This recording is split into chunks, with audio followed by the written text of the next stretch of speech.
ہر اسلام دشمن طاقت مدرسوں کو مٹانے کی کوشش کرتی ہے۔ دور جانے کی ضرورت نہیں، روس اور چین کی مثالیں ہمارے سامنے ہیں۔ وہاں کے مسلمانوں پر جو ادبار، تشکیک و تذبذب اور ارتداد کا جو طوفان اٹھا، لوگ مرتد ہوئے، اسلام سے پھرے، ان میں وہاں گنتی کے جو مدارس تھے وہ ختم ہو ہی گئے۔ کوئی ایسا شخص کھڑا بھی نہیں ہوا جو محاذ جنگ کا رخ موڑ کر قیام مدارس کی طرف کر دیتا، اسے تحریک بنا کر ہر بستی میں مکاتب و مدارس کا جال بچھا دیتا۔ یاد رکھیے، مدرسے ختم ہو جائیں تو مسجدیں باقی رہ کر بھی مسلمانوں کی دینی زندگی باقی نہیں رہ سکتی، اپنے تشخص، اپنی شناخت کا احساس قائم نہیں رہ سکتا۔ مسجدوں کو آباد کرنے والے کہاں سے آئیں گے؟ اذان کون دے گا؟ نماز کون پڑھے گا؟ جب لوگوں میں دینداری نہیں ہوگی، نماز پڑھنے ہی کون آئے گا؟ نماز کون پڑھائے گا؟ مسجدوں کو زندگی مدرسوں سے ملتی ہے، انہیں آباد کرنے والے مدرسوں سے آتے ہیں، مدرسوں میں تیار ہوتے ہیں۔ مدرسے نہ رہیں تو بچہ پیدا ہونے پر کان میں اذان دینے والا کوئی نہ ملے گا، مرنے پر غسل دینے والا، کفن پہنانے والا، نماز جنازہ پڑھانے والا کوئی نہیں رہے گا، لاشیں بے گور و کفن رہ جائیں گی۔ مدرسے نہ رہیں تو قرآن پر ایمان رکھنے والے قرآن سے محروم ہو جائیں گے، رسول صلی اللہ علیہ وسلم پر ایمان کے دعوے دار کلام رسول، احادیث رسول نہ سن سکیں گے۔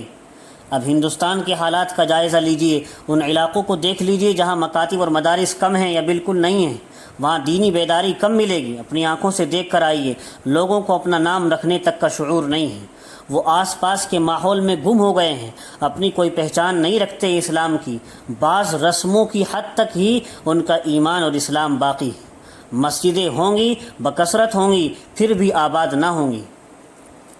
1857 میں مسلمانوں پر جو حالات آئے تھے، اسپین، چین اور روس سے کم خطرناک حالات نہ تھے۔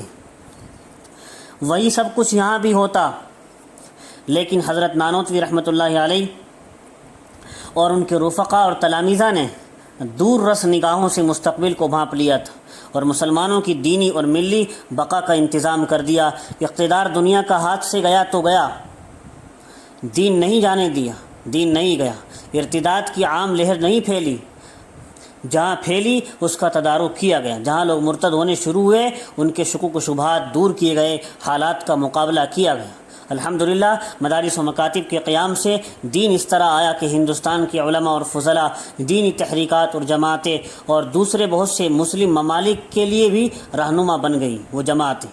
وہاں بھی دین کی نشت ثانیہ کا آغاز انہی خطوط پر ہو رہا ہے جو ہندوستانی مسلمانوں نے متعین کیے ہیں۔ قیام مدارس کی تحریک میں حضرت نانوتوی رحمۃ اللہ علیہ نے ایک انقلابی تبدیلی یہ کی کہ مدرسوں کو عوامی بنا دیا، عام چندے پر مدرسوں کو کر دیا، عام چندہ کر کے دینی تعلیم چلائی جائے۔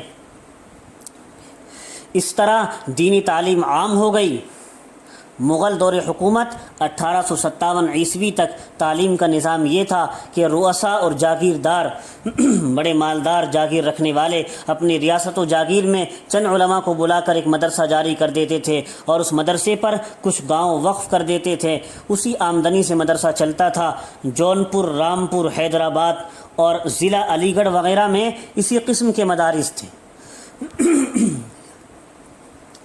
کچھ علماء اپنے گھروں پر تعلیم دیتے تھے، طلباء کے لیے کھانے پینے اور رہائش کا کوئی خاص انتظام نہیں تھا۔ ان کا نتیجہ یہ تھا کہ جاگیردار رؤساء جنہیں چاہتے وہی ان مدارس میں پڑھتے تھے اور پڑھنے والوں میں بھی وہی پڑھ پاتے تھے جو اخراجات برداشت کر پاتے، لہذا تعلیم چند گھرانوں اور وہ بھی خوشحال گھرانوں تک محدود تھی۔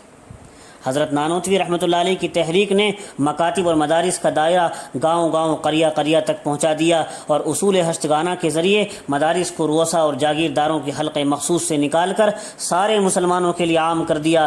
علم کا نور کوٹھیوں، بنگلوں، حویلیوں اور محلوں سے باہر آیا اور مکانوں اور جھونپڑوں تک پہنچ گیا۔ یہ حضرت نانوتوی رحمۃ اللہ علیہ، ان کے رفقا اور تلامذہ اور بہت سارے علماء کا وہ احسان ہے جو مسلمانان ہند کبھی بھی فراموش نہیں کر سکتے، کبھی بھی بھلا نہیں سکتے۔ اگر اس منصوبے کے ذریعے احیاء اسلام کی کوشش نہ ہوئی ہوتی، دین کو زندہ رکھنے کی کوشش نہ ہوئی ہوتی، تو مسلمان آج اپنے دین سے کوسوں دور ہو جاتے، اپنی دینی شناخت کھو بیٹھتے۔ مساجد اپنی کثرت اور بلند و بالا میناروں اور عمارتوں کے باوجود ویران ہو جاتی اور ہندوستان دوسرا اسپین بن جاتا۔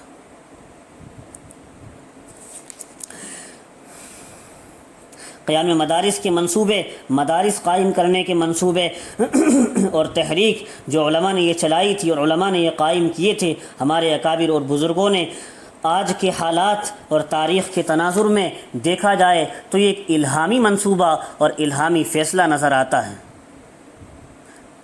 یہ اللہ ہی کی طرف سے فیصلہ ہوا تھا کہ مسلمانوں کا دین اور ایمان محفوظ رہے، ان کے بچوں کو کلمہ نماز سکھایا جاتا رہے جس سے وہ ایمان کے راستے پر قائم رہے۔